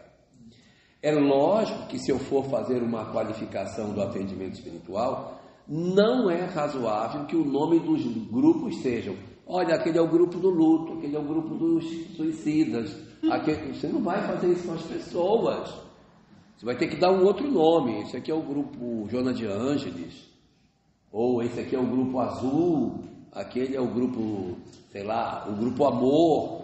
Invente os nomes, mas não diga, a senhora está com depressão, né? Olha, o grupo dos depressivos é ali descendo a escada do lado direito. Vai acabar. Então a gente tem que fazer um trabalho qualificado nesse sentido. Como que se pode fazer isso nas instituições espíritas? Primeiro, nós temos que nos despir dos preconceitos. Na questão do luto especificamente, não é bem a pergunta, mas aproveitando, na questão do luto, existem 7 lutos que são os lutos não autorizados. As pessoas não autorizam você a ter luto nessas condições. E eu vou dar rapidinho as 7 condições do luto não autorizado. Primeiro luto não autorizado, luto de pet. A pessoa, não, você está doido, está chorando por causa do cachorro. Amanhã eu compro outro e põe no lugar. Marido adora fazer isso. Entendeu? Luto de pet. Segundo, luto que não é autorizado. O luto da criança não nascida. A mulher engravidou, com 2 meses ela perdeu. O marido, naquela sensibilidade maravilhosa, diz assim, ela estava aí, mas você é besteira, vai engravidar de novo, esquece isso. E, gente, a mulher fez o beta, deu positivo, ela já é mãe. Ela já é mãe. Se aquilo não se concretizar, ela vai contar todas as vezes que ela contar, quantas vezes ela engravidou, ela vai contar aquele, mesmo que ele tenha sido de 2 semanas, ou perdão, de 2 meses, 1 mês, ela vai contabilizar também. Terceiro luto não autorizado, o luto do aborto. A mulher faz o aborto e ela não pode chorar. Já pensou? Ela faz o aborto e ela tem que ficar na sociedade tranquila. Ela não pode correr uma lágrima, porque ela tem que esconder dos outros o que ela fez. Ela não tem a quem procurar para dizer, eu estou sofrendo. Eu fiz um aborto, estou arrependido. E vai falar com quem? Com quem que ela vai se abrir para contar? Porque a maior parte vai dizer, você é louca, você não podia ter feito isso. Então a pessoa não é nem acolhida. Próximo luto, número 4. É isso? O luto do amante. Você tem um relacionamento extraconjugal lá. E a pessoa morreu. Você não pode nem chorar, a pessoa ficou uma fulana sensível, né? Está chorando mais do que a viúva. De repente, ela tem uma relação, ela não pode chorar o seu amor que perdeu, ela não tem direito a isso. Então é um outro luto não autorizado. Número 5, o luto do idoso. Perdi meu avô. É mesmo? Que idade ele tinha? 95. Foi bom, né? Descansou já. Mas eu queria meu avô. Eu gostava da convivência. Então as pessoas desautorizam esta situação. 6º luto não autorizado. O luto do suicida. As famílias escondem. Seu filho faleceu de quê? Ele teve um acidente. Mas não diz detalhes. Porque a sociedade é muito preconceituosa com relação a isso. E o último luto não autorizado é o luto do espírita. Porque o espírita não tem direito a ter luto. Não, você não pode chorar. Engole esse choro. E a pessoa não tem direito de sentir saudade, não tem direito de sentir tristeza. Não pode. Então esses são os lutos não autorizados. E a gente precisa conversar sobre isso, precisa ter um espaço. E com relação à drogadição, nós temos que ter a condição de trabalhar a drogadição com o seguinte olhar, que é muito importante.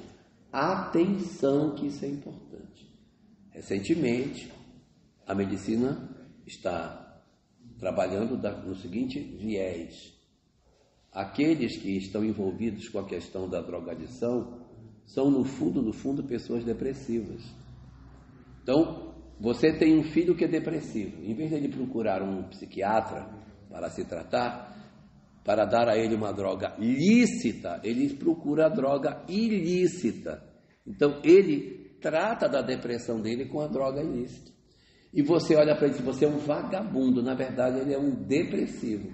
Se você fizer um tratamento de depressão nele, ele reage a esse tratamento e muito provavelmente se desembaraça dos aspectos da drogadição. Então a gente empurra as pessoas quando elas resvalam de dizer, você é um vagabundo, por isso que você se droga. A sua irmã é depressiva, mas ela é um amor de pessoa, leva ela no psiquiatra. Mas você não, você é um drogado. Os dois são depressivos, só que uma está usando droga lícita e o outro está usando a droga ilícita. Então, para que você faça um acolhimento, você precisa ter isso. E no atendimento da drogadição na casa espírita é importante atender a família, tá? A família precisa ser acolhida, precisa ser ouvida. E a gente não vai derramar um caminhão de melancia de doutrina espírita na cabeça deles. A roda de conversa, você leva um texto pequeno para a abertura, para provocar e deixa as pessoas conduzirem o conteúdo, e você vai só administrando, fazendo alguns comentários e deixando as pessoas falarem. E quando elas se emocionarem, você tira o foco dela, que ela está emocionada, e pergunta, quem viveu uma experiência semelhante que possa ajudar a ela? Para a pessoa poder se recompor. Aí a outra pessoa diz, eu já vivi isso. Eu resolvi assim, aconteceu também com meu filho, e a gente fez isso. Então você tem condição de tratar um com o outro. Um vai colocando remédio na ferida do outro e você vai levando o conteúdo espírita para trabalhar. Salão não é a melhor solução para trabalhar essas questões mais íntimas, porque as pessoas precisam falar, elas não têm só que ouvir, elas precisam contar suas histórias, precisam fazer contato com a sua dor, elas precisam perceber que outros têm as histórias que ela tem, do que ela vir para o centro espírita num salão, a pessoa vem, joga um conteúdo imenso na cabeça dela e manda ela embora, ela não foi ouvida. Se você quer realmente atender, é roda de conversa especializada, para você poder conversar e ouvir o drama de cada um e perceber que os outros sofrem de males semelhantes aos seus. Lembrando que a nossa casa tem um grupo de apoio fraterno que acontece todas as sextas-feiras para os dependentes e codependentes, que seriam os familiares. Esse é um trabalho, Jorge, na nossa casa, também sendo trabalhadores de outras casas que participam, que ele, se cair no Natal, na sexta-feira, tem esse trabalho. Então eles não pagam, né? Eles vão seguindo para a gente ser mais objetivo com as outras perguntas. Olha, eu vou ligar o modo turbo para responder as perguntas que estão faltando. Não se assustem. Eu fico a pouco, né? Vou ligar o turbo, tá? Não estou espremendo. Nesse momento em que estamos passando na humanidade, o que nós, como trabalhadores espíritas, podemos fazer para auxiliar nesse processo? E como você enxerga a abordagem dos temas de inclusão e diversidade na juventude espírita? São duas coisas bem diferentes, né? Não vou nem conseguir resumir, oh meu Deus. Mas eu quero dizer uma coisa, eu dei uma referência errada no começo da manhã. Não é a pergunta 5, é a pergunta 116, tá? Entender, conversando, pergunta 116, não é assim. A 5 é sobre a população do planeta, que é 20 bilhões de espíritos. Mas vamos lá. No momento atual que nós estamos vendo na Terra, no período da transição planetária, o que compete fazer? Existe, na verdade, 4 comportamentos que a gente pode ter. Comportamento número 1.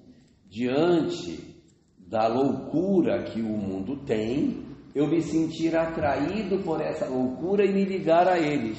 E dizer, meu Deus, eu achei lindo essa loucura, eu quero ir junto. E me jogar junto. Por quê? A loucura que o mundo está vivendo hoje, ela decorre das necessidades que nós temos. Então essas entidades perturbadoras criam esses espaços, e se eu me sentir atraído por ele, vou me juntar a eles. Eu vou me revelar, ou seja, ele é como se fosse um fulcro, atraindo, catalisando as pessoas que possam se sentir atraídas por isso. Sozinho eu poderia até nem ter a vontade de fazer isso. Mas em grupo eu digo, não, eu achei legal e eu vou. Eu vou dar só um exemplo para a gente seguir. Baile funk. Sozinho eu não faria, mas acompanhado eu faço. E o que é pior, ainda volto para uma nova edição. Segundo tipo de comportamento. A pessoa vê a loucura e diz, isso aí está tudo errado. Isso aí não tem mais conserto. O único conserto que tem é matar todo mundo. Tem que matar. Botar-se no paredão e matar todo mundo. Se a nossa decisão é matar os outros, é porque nós também somos imaturos. Tanto os que se agregam às propostas loucas, como os que odeiam as propostas loucas, estão equivocados. Terceira proposta, são aqueles de nós que dizemos assim, o mundo já acabou, o mundo está perdido, não tem mais conserto. Agora, meu amigo, é largar de mão, porque isso aqui é igual enxugar gelo. Você monta uma clínica para recuperação de pessoas com problema de drogadição, você resolve um, aparece 50. Você trata 10, aí vem 100. Então é bobagem, você não vai conseguir resolver esse problema. Então desiste disso. Eu já nem me preocupo mais, eu já larguei de mão de me preocupar com o planeta. Eu, na verdade... Eu, na verdade, nem estou mais preocupado. Para mim, o mundo já acabou. Esses estão inclusos no Evangelho de Mateus, capítulo 24, versículo 12. E por ser grande a perversidade do homem, o amor de muitos se esfriará. E existe a quarta conduta, que é aquela que diz o seguinte: o meu papel não é salvar o outro, é salvar a mim mesmo, através do outro. Porque a gente não pode achar que vai salvar a humanidade. Quem tem que salvar a humanidade é Jesus. Eu não sou o salvador do planeta. Então eu vou fazer o quê? Eu vou atuar no meu espaço, sem me desesperar. Meu Deus, o Oriente vai estar em guerra, nós temos que... Eu não vou conseguir. Então eu atuar no meu espaço de convivência, sem me desesperar. Eu vou fazer a minha influência, sabendo que o outro também precisa se movimentar. Eu não posso puxar para mim a responsabilidade integral pela vida de todo mundo. Observemos a questão 583 de O Livro dos Espíritos, em que os pais não são responsáveis pelos equívocos dos filhos se fizeram tudo para educá-los. Se os pais fazem tudo para educar e o filho pega um caminho equivocado, a responsabilidade é de quem? É do filho. Porque o pai, e a gente como pai ou como mãe fica desesperado, porque acha que a nossa missão é botar todo mundo no caminho correto. Nossa missão é orientar para o caminho correto. E fazer tudo sem desistir, mas a decisão vai ser dele. Então nós, na verdade, nós temos uma ênfase muito grande num processo de culpa que é desnecessário. A gente vai trabalhar, vai lutar, vai aceitar que as pessoas sejam diferentes de nós, que elas pensem diferente, elas têm o direito de pensar. Ninguém é obrigado a pensar como eu. E eu vou seguir no meio das pessoas do jeito que elas são, aceitando o outro do jeito que o outro é. Essa é a proposta que a gente precisa fazer. Senão a gente se neurotiza, fica desesperado, querendo resolver o problema do planeta e não vai ter condição de resolver. Proposta, portanto, é procurar, dentro das nossas possibilidades, salvar a nós mesmos através do outro. Eu vou me salvar cuidando de você, me esforçando para cuidar, sem que eu necessariamente tenha que salvar você. Eu vou dar todas as condições. Eu passo o fósforo, agora quem acende é você. Quem vai acender a vela da iluminação sua é você. Eu vou te passar o fósforo, você vai fazer com ele. Mas o meu papel é não desistir e fazer tudo o que eu puder. O Evangelho segundo o Espiritismo, capítulo 14, tem uma mensagem que diz, em gratidão filial, trechinho assim: lembrai-vos todos vós que um dia se vos perguntará que fizeste dos filhos confiados à vossa guarda. Não está dito que fizeram os filhos confiados. Os que os filhos fizeram é problema deles. Quer saber o que fizeste, o que tu fizeste com os filhos confiados à tua guarda. Foi que você fez. O que os nossos filhos fizeram, aí é problema deles. Então nós vamos nos esforçar ao máximo, compreendendo que eu não tenho o poder de salvar a ninguém mais do que a mim mesmo. Com relação aos temas de diversidade e de inclusão, é muito importante que o movimento espírita ele tenha a compreensão desatrelada dos chamados preconceitos que a gente poderia ter no tratamento dessas questões, para que haja um acolhimento de todos que procuram a instituição espírita. Não que a gente vá supervalorizar e colocar esse tipo de comportamento como sendo o desejável.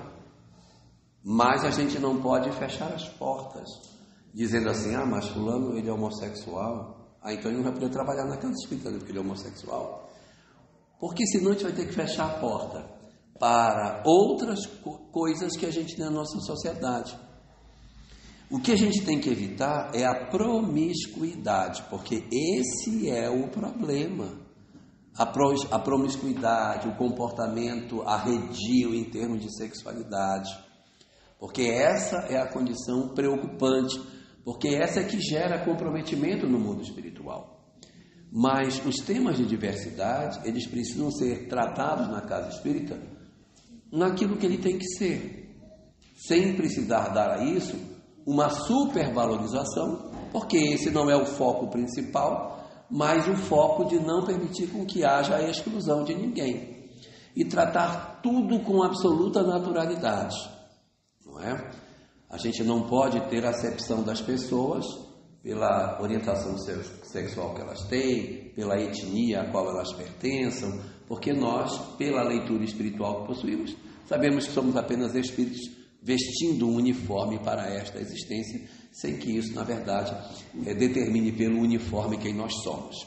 Agora, fechar as portas da casa, impedir com que pessoas com determinados comportamentos compareçam, você está impedindo que as pessoas participem da orientação espiritual.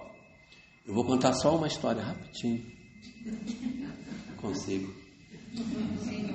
Há uns 20 anos atrás, eu fazia palestra num centro espírita, que era um trabalho de atendimento espiritual. Salão grande. E vez por outra, ia lá uma travesti. Conhece essa história? E uma travesti. Gente, ela tinha quase 2 metros de altura. Negra, bonitona, cabelão. E só ia com aquele vestido de cigano. Quando ela entrava no salão, o povo fazia... E ela entrava, boa noite, meu Deus. E aí ela vinha e ela gostava de sentar-se bem na frente. E eu sempre dava atenção para ela. Quando ela chegava e dizia, aí, como é que está a sua vida? Tudo bem? Tá tudo bem e tal. Eu ficava com dó dela chegar no centro espírita e ser maltratada. Então eu sempre procurava conversar. Às vezes eu dizia, hoje quem vai dar o tema da palestra é você. O que é que você quer que eu fale hoje? Ela, faz tal coisa. Aí eu falava. E assim a gente foi se tornando mais próximo e tal. Quando foi um dia, eu cheguei a fazer a palestra. Quando ela entrou, ela disse: hoje eu quero falar com você. Eu digo: pronto, vai ser hoje. Hoje vai ser um dia difícil, porque ela vai falar da sexualidade dela e eu vou ter que falar. Ai, Jesus do céu, mas vamos lá. É o jeito, vamos falar, né? Porque nós vamos acolher. Aí, terminou a palestra, aí ela quer falar com vocês. Não, tudo bem, vamos sentar. E sentamos assim no cantinho, preparei o espírito e vamos lá, pode falar. Aí ela me disse: o meu pai faleceu, eu estou com uma dor no meu coração tão grande. O assunto não tinha nada a ver com a sexualidade dela. Ela estava muito bem resolvida com a sexualidade dela. O assunto era o pai. E eu que achei que a acolhia era também preconceituoso. Porque eu olhei para ela, é travesti, qual é o problema que ela tem? Sexualidade. E ela é uma pessoa, com todas as dimensões que uma pessoa tem. E o problema dela era que o pai havia desencarnado. E um conflito que ficou entre ela e o pai que fazia essa dificuldade. Então a gente tem que atender as pessoas sem esses preconceitos que eu aprendi com ela, que eu também tenho ou tinha, não sei.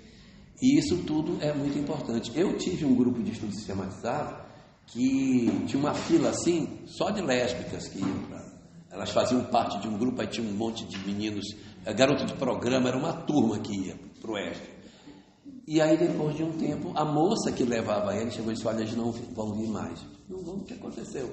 Não, é porque você não percebe, mas as pessoas ficam jogando chaveco para eles enquanto está acontecendo isso tudo. Você não vê, mas eles ficam ouvindo, eles não querem mais vir. Então veja, oportunidade de esclarecer, de você acolher normalmente, trabalhar como normal, sem nenhum tipo de preconceito de nada. Nem supervalorizando, não, eles são especiais. Não, eles são pessoas como todo mundo. Você dá atenção igual para todo mundo. Todos são iguais perante a lei de Deus. Todo mundo vale um denário. Quem chegou às 6 horas da manhã, quem chegou às 17 horas, todo mundo tem o mesmo valor, todo mundo vale um denário. E tratar todo mundo como igual. E acabar com isso. Então, os temas devem ser tratados com um foco específico numa questão. A promiscuidade, sim, essa é que deve ser evitada. Para hétero, para homo, para o que quiser. Tentando, tanto quanto possível, garantir o equilíbrio das energias sexuais em todos nós. Vamos ver se tem alguma que eu consiga resumir. Considerando a fala de Bezerra, em união construiremos o bom e o belo e o nobre. Em união marcharemos, ajudando-nos reciprocamente. Por que então o trabalho em equipe é tão difícil? Como devemos agir? O trabalho é difícil porque nós somos difíceis. Nós temos um grave problema chamado síndrome de Nicodemos. Anote os 7 sinais da síndrome de Nicodemos. Sinal número 1 da síndrome: vaidade espiritual. Acha que o pessoal do culto afro é um pobre coitado, que os católicos vão ficar no mundo espiritual gemendo. O protestante, então, coitado deles. Então, isso é um primeiro equívoco da síndrome de Nicodemos, porque ela faz com que as pessoas acreditem que, por serem espíritas, tem mais valor do que o outro. Tem que dar uma lida na pergunta 982 de O Livro dos Espíritos. Característica número 2: sede de poder. Vem de uma estrutura anterior religiosa de múltiplas encarnações hierarquizadas e quer repetir isso no movimento espírita. Quer assumir cargos e não quer deixar, quer apagar o HD do computador quando tem que deixar o cargo, joga café no HD para que perca tudo que fez, porque fui eu, foi trabalho meu, e aí não aceita. Acha que tempo significa alguma coisa e se apresenta assim: eu sou fulano de tal, trabalho aqui há 40 anos. Só 40 anos que eu estou. Como se isso fosse algum atributo de evolução espiritual. A pessoa tem 40 anos, pronto, parabéns, perseverante. Mas isso não dá a ninguém uma hierarquia espiritual diferente. Ela só tem 40 anos de trabalho, ponto. Porque o que importa não é Marisa, o que importa é uma experiência com Deus, que não é necessariamente tempo que faz, mas uma conexão com o divino. Número 3. Número 3 é fazer com que o bem seja uma obrigação. Então eu faço bem porque eu sou obrigado a fazer, então eu venho para o centro espírita porque eu sou obrigado a fazer, eu sou médium, eu venho para a reunião mediúnica porque eu sou obrigado a fazer, a gente tem que fazer a caridade porque a gente é obrigado a fazer, o evangelho lá porque a gente é obrigado a fazer. É tudo feito por obrigação, não é feito por amor, não é feito com sentimento. Então é uma doutrina de rigidez, de imposição. E aí diz para o outro: você não faz evangelho? Tome cuidado, aí você não faz evangelho no lado, tome cuidado. Então as pessoas, você é espírita, qual é a tarefa assistencial que você faz? Nenhuma. Então você não é espírita. Espírita que é espírita tem que estar agarrado dia após dia no movimento espírita. Característica número 4: a família não é prioridade, prioridade é o movimento espírita. Trabalhador espírita que não deixa filho com febre em casa para vir para o centro espírita não acredita nos espíritos. Esse é a síndrome de Nicodemos. Número 5, pieguismo. A pessoa está lá fora conversando, dizendo assim: não, fulano, amanhã eu passo na tua casa, fala com ele. Não vamos fazer assim não, eu vou lá depois para resolver, eu vou resolver depois isso com ele. Não dá nenhuma resposta agora a gente vai resolver de outro jeito. Eu vou agora para a reunião no centro e depois a gente conversa. Aí ele entra no centro: boa noite, meu irmão, boa noite. Aí fica todo acarneirado. Quando entra no centro espírita, muda a forma de falar. Aí diz: eu não suporto o irmão fulano. Não suporta e chama de irmão. Não seja piegas, não minta, não seja hipócrita, sabe? Então fica um pieguismo danado, uma gemessão. Eu quando morrer, coitadinho, eu sei que eu vou para o umbral. De onde vocês tiraram isso? Isso não existe em lugar nenhum. Qual foi o trabalhador da casa espírita que deu comunicação de dentro do umbral? Já viram algum que deu? Eles dão de hospitais, estão se recuperando, mas eu vou para um local bem ruim. Não existe isso. Eu não sei, a doutrina espírita não diz isso, mas o movimento espírita insiste em dizer que todo mundo é um monte de coitadinho. Isso não é verdade. Pegue o livro A Luz do Consolador, mensagem Os Segredos do Túmulo. Não vou dar o número do capítulo porque não tem, é só numerado por página. O Segredo do Túmulo mostra que as pessoas desencarnam bem e que a gente tem que acabar com esse negócio de dizer que as pessoas desencarnam mal. Quem desencarna mal é porque está mal mesmo do lado de cá. Quem tem uma vida mediana desencarna medianamente. Não pode dizer assim: não, só os iluminados ficam mais ou menos, os que são meia boca vão para o sofrimento. Não, a gente tem que rever esses conceitos. Número 6, crueldade. Nós desenvolvemos um sentimento de crueldade por conta da doutrina do terror. A gente diz para as pessoas: você não pode chorar pelo seu filho, engole esse choro. E olha, não se esquecem, a lei de causa e efeito vai pegar você no caminho. Porque a doutrina espírita é compromisso, o cara vai ralar, vai sofrer, passou naquela porta, agora vai sofrer.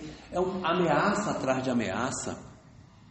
É uma doutrina construída em cima do temor, que não existe na doutrina espírita, pelo amor de Deus. Então esse também é um grave problema, né? E um quinto, e um último, é que nós, na verdade, temos como objetivo da doutrina espírita a transformação moral. E a doutrina de Nicodemos quer que a gente faça a transformação intelectual. Você já sabe isso, você já sabe aquilo. Se você já sabe, você está salvo. Já leu? Se já leu, pronto. Então, se você conhece a encarnação, lei de causa e efeito, mundo espiritual, pronto, você já é um espírito iluminado. A pessoa tem que conhecer. O conhecimento é bom, mas ele não determina a felicidade na vida futura. Então, nós precisamos vencer a síndrome de Nicodemos. O que nos impede de que a união se estabeleça? A síndrome de Nicodemos. Mas já que eu falei dos 7, vou falar do antídoto. Qual é o antídoto para a síndrome de Nicodemos?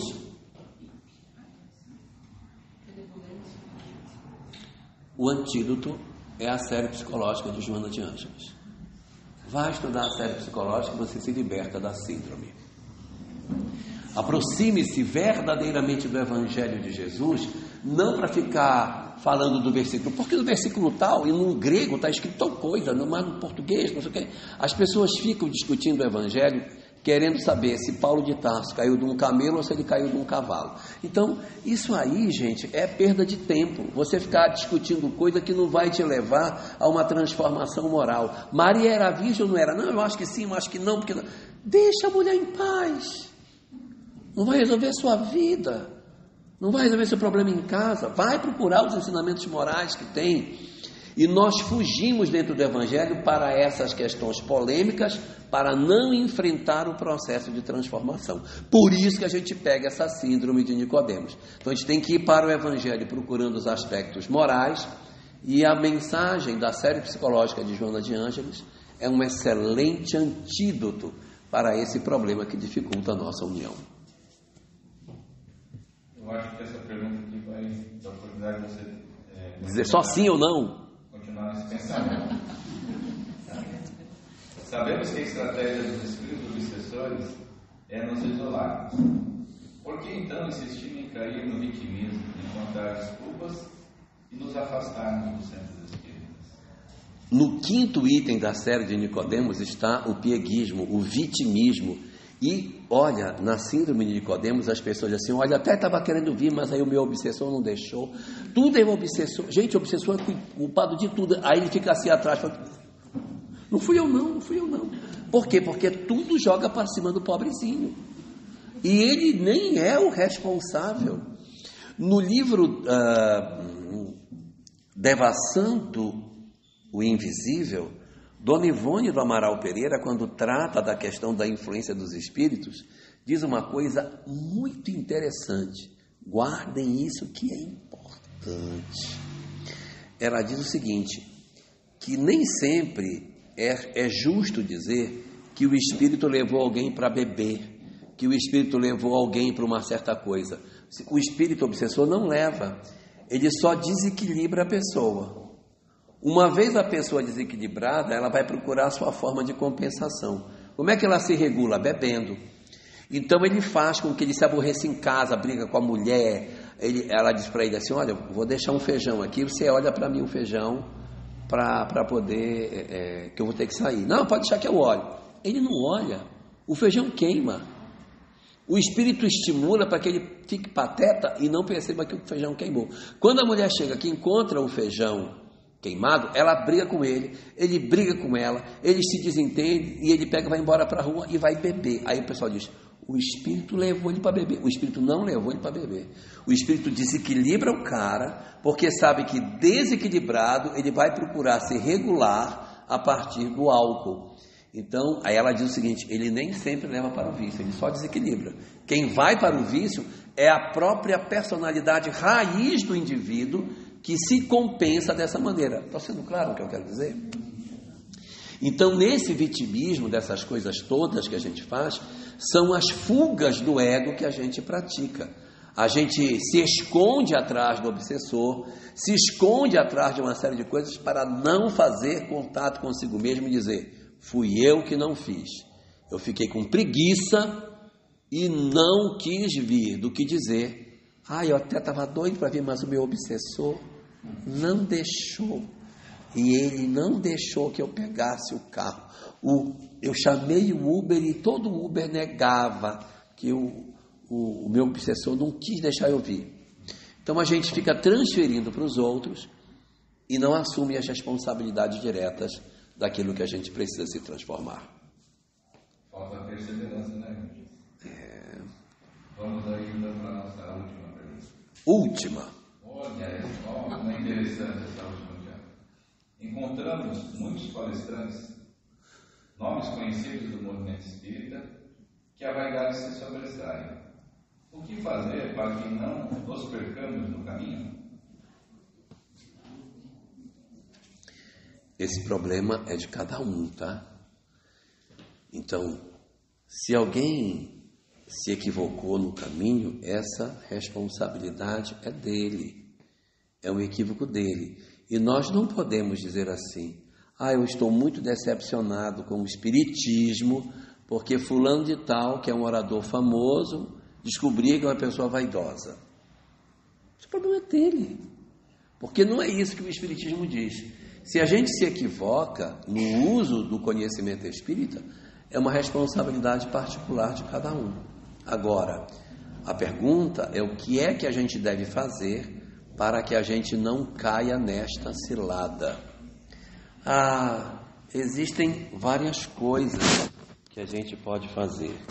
Eu, inclusive, uma vez, há muito tempo atrás, quando a minha barba ainda era negra, eu escrevi, deixa eu ver se eu acho aqui, talvez eu consiga achar.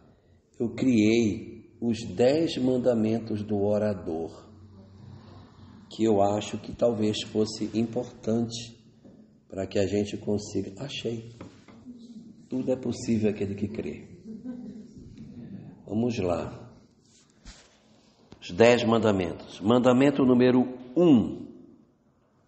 Apresentar-se sempre como integrante de uma instituição espírita, sendo complacente com as casas e companheiros equivocados. Nunca chegue numa instituição para falar dizendo assim: você é de que casa? Não, eu sou eu. Não, você pertence a uma instituição espírita. A casa a qual eu pertenço chama-se Recanto da Prece, no bairro de Santa Felicidade. Tá bom? Então, sempre ligar.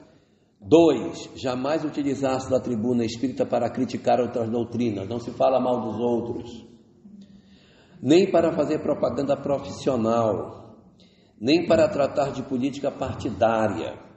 O espiritismo não é de esquerda nem de direita, ele é de cima. O lado certo, politicamente, é o lado que não ataca, que não ofende, que não escolhe lados e sempre atua procurando a harmonia e a paz entre os homens. O partido dos obsessores é o ódio. 3. Não aceitar ser cortejado, nem a oferta de qualquer vantagem pessoal. Caso sejam ofertados presentes em função da tarefa, recuse-os com amor, não conseguindo, doe-os para a sua instituição espírita. 4. Seja simples, você não é artista, não faça exigências, você é um simples beneficiado da tarefa.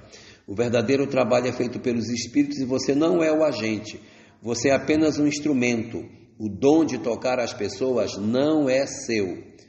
Próximo. Não se crer especial e isento de sofrimentos, aceitar serenamente os dramas e conflitos do lar, sem abandoná-los, mas vivendo intensamente as relações familiares, tanto quanto possível. Número 6. Não se abater com as calúnias, as incompreensões e as dores do caminho. Consultar sempre a consciência quanto aos atos e seguir sem esmorecimento, buscando oferecer o melhor de si, porque tudo passa e as oportunidades de servir também passarão. Número 7. Fale com todos, com carinho e sorriso. Enxergue a todos, tenha olhos e palavras para todos. E não fale tanto de si e nem critique seus familiares. Ao final das lives e palestras, sempre que possível, reservar um tempo para conversar com os organizadores. A fala é o tijolo, mas a conversa de bastidor é a argamassa. O tijolo levanta a parede, mas é a argamassa que garante a firmeza da obra. Número 8. Evitar muita proximidade em virtude do assédio afetivo. Não brincar, não abraçar, não conferir tratamento especial em caso de desconfiança. Se você perceber algum interesse indevido, afastar-se discretamente e quando responder algo dizer sim, minha irmã, ou sim, meu irmão. Se você começar a receber mensagens no WhatsApp forçando proximidade, demorar para respondê-las e fazê-lo laconicamente, de preferência na madrugada, para não ter resposta imediata. 9. Não acusar e não colocar culpa sobre os ombros dos outros, não ser propagador da doutrina do medo, não ser irônico ou sarcástico com as condutas alheias. Quando falar de outras religiões, falar sempre valorizando, falar sempre com o coração cheio de misericórdia, lembrando que estão presentes na plateia o ateu, o católico, o protestante, a mãe do suicida, a mulher que abortou e aquele que carrega o peso da culpa. E último, não se afastar de Kardec. falando sempre dele em todas as exposições, ilustrar as exposições com o conteúdo das obras seguras, citando-as sempre em temas evangélicos, sempre abordar junto algum princípio doutrinário, para que não seja apenas uma abordagem espiritualista ou moral. Acabou.